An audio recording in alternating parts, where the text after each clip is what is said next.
Na sequência de Romanos 8, a partir do verso 15, o apóstolo Paulo escreve assim: Pois vocês não receberam um espírito que os escravize para novamente temerem, mas receberam o espírito que os adota como filhos, por meio do qual clamamos, Abba, Pai.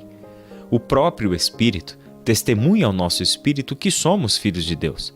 Se somos filhos, então somos herdeiros, herdeiros de Deus e co-herdeiros com Cristo, se de fato participamos dos seus sofrimentos, para que também participemos de sua glória.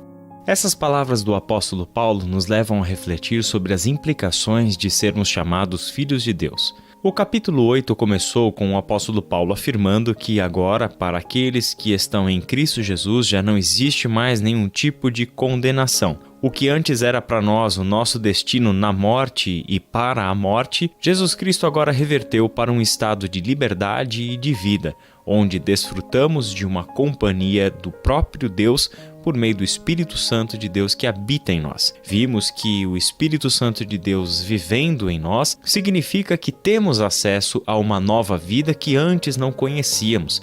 Nossa antiga vida era determinada pelo pecado. Só tínhamos o pecado pela nossa frente e vivíamos para satisfazer os desejos da nossa natureza pecaminosa. No entanto, uma vez que o Espírito Santo de Deus passou a viver em nós, nós temos uma alternativa. Temos o poder de decidir como pessoas livres se queremos continuar a andar segundo o pecado ou se queremos andar segundo o poder do Espírito. E é óbvio que aqueles que têm o Espírito Santo de Deus evidenciam que são habitados pelo Espírito Santo de Deus através das suas condutas, através da maneira como têm vivido, se guiados pela carne ou se guiados pelo Espírito. E no final desse trecho, Paulo traz essa verdade arrebatadora. Agora nós somos filhos de Deus, receberam um Espírito que nos adota como os seus filhos e por meio do Espírito nós podemos olhar para Deus e dizer, meu Pai. E isso é fantástico. Pensar que agora temos Deus não apenas como Criador distante, não apenas como um poder, uma força, uma energia, alguém que é soberano, todo-poderoso, e por muitas vezes a nossa imaginação passa a pensar que esse Deus todo-poderoso, Criador dos céus e da terra, está tão distante de nós e que não se envolve nos pormenores da nossa vida. No entanto, chamar Deus de Pai é uma dádiva do Evangelho. É poder dizer para Deus as mesmas palavras que Jesus dizia para ele. Orava a Deus, chamava a Deus de seu Pai. Essa imagem do Pai traz para nós a imagem da proteção, do cuidado, da orientação, de alguém que confia que este Deus, que é o Criador de todas as coisas, sustentador de todo o universo, está tão próximo e envolvido em cada detalhe da nossa vida, buscando nos dar a orientação em tudo para que vivamos a plenitude de vida que Ele quer que nós vivamos.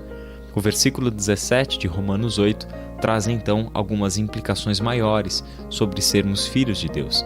Diz que se somos filhos de Deus, somos os seus herdeiros, herdeiros de tudo aquilo que pertence a Deus e de tudo aquilo que pertence ao seu Filho Jesus Cristo. Se pararmos para pensar o que pertence a Deus, talvez a melhor pergunta seria o que não pertence a Deus. Deus é o Senhor e dono do universo, de tudo aquilo que a humanidade é capaz de conhecer e de tudo aquilo que a humanidade não é capaz de alcançar, de saber, de discernir e muitas vezes muito menos de enxergar toda a gloriosa e perfeita criação de Deus manifestada em todo o universo. Todas essas coisas pertencem a Deus e nós somos filhos e herdeiros deste Deus. Mas Paulo não diz somente isso.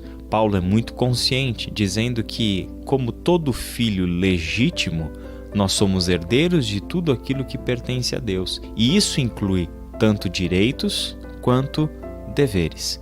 Se de fato participamos dos seus sofrimentos, para que também participemos da sua glória.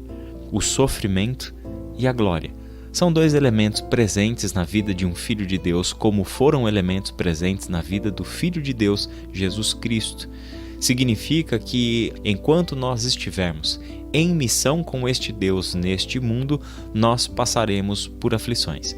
Nós temos os direitos de filho, mas temos também os deveres de um filho, de vivermos de acordo com a vontade do Pai e sabermos que, justamente porque estamos em missão em um mundo que não reconhece a Deus, em um mundo que se opõe a este Deus. Ora, se somos filhos do Deus a quem este mundo se opõe, o que será que vai acontecer conosco?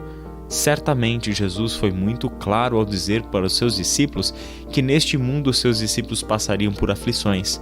Ou quando disse para os seus discípulos que ele os enviava como cordeiros ao meio de lobos. Ou quando disse para os seus discípulos que eles seriam felizes quando fossem perseguidos por causa do seu nome. Todos nós devemos ter uma mente muito preparada e com grande clareza de consciência de que, se somos filhos de Deus, seremos tratados por este mundo da mesma maneira como o Filho de Deus que viveu entre nós há 2000 anos atrás foi tratado por este mundo. Ele veio para o bem, mas para que libertasse esse mundo, foi-lhe necessário condenar este mundo por causa dos seus pecados e da sua injustiça. Mas na cruz de Cristo o perdão estava dado. Na cruz de Cristo a graça estava dada. O Filho de Deus é aquele que oferece a sua vida como sacrifício por aqueles que não o reconhecem, mas que ele, o Filho de Deus, sabe que precisam ser salvos, porque este é o coração do Pai, e o Pai é amor. Que Deus te abençoe e até as nossas próximas conversas.